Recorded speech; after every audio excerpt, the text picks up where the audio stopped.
They wish to make a lot of money. In Europe, every American student, even more every American adult, is regarded as someone who is just out to make a lot of money. Really, 16% of these students regarded their main goal and concern in life to make a lot of money. I'm quoting literally, make a lot of money.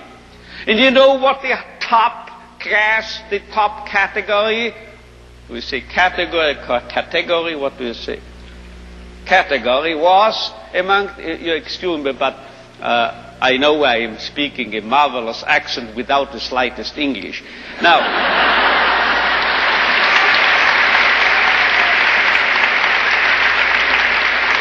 you know what the top category was? 78% of these American youngsters were concerned, as they expressed it themselves, with finding a meaning and purpose in their lives.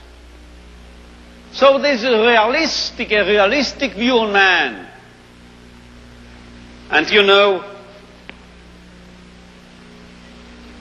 you won't believe it, gray hair, my age, I started taking flying lessons recently. Do you know what my flying instructor told me?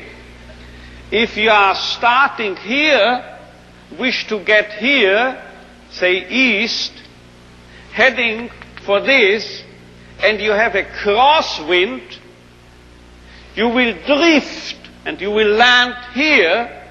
So you have to do what we pilots call crabbing, he told me, C-R-A-B, crabbing.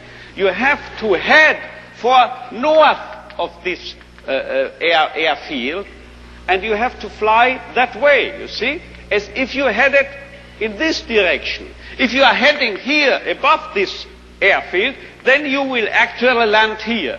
But if you head for here, you are landing here. This holds also for man, I would say.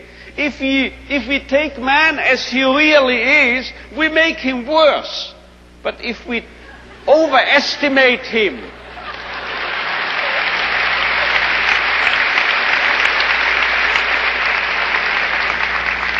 it's premature, your applause, you will soon know why. If we seem to be idealists and are overestimating, overrating man, and looking at him that high, here above, you know what happens? We promote him to what he really can be. So we have to be idealists in a way, because then we'll wind up as the true, the real realists.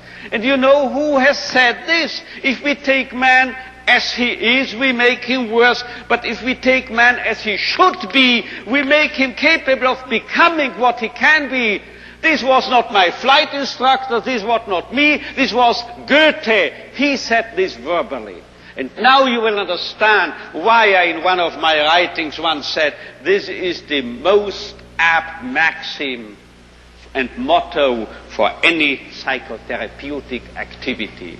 So if you don't recognize a young man's will to meaning, man's search for meaning, you make him worse, you make him dull, you make him frustrated, you still add and contribute to his frustration. While if you presuppose in this man, even in this so-called criminal or juvenile delinquent or drug abuse and so forth, there must be a what we call spark, yeah? A spark of search for meaning.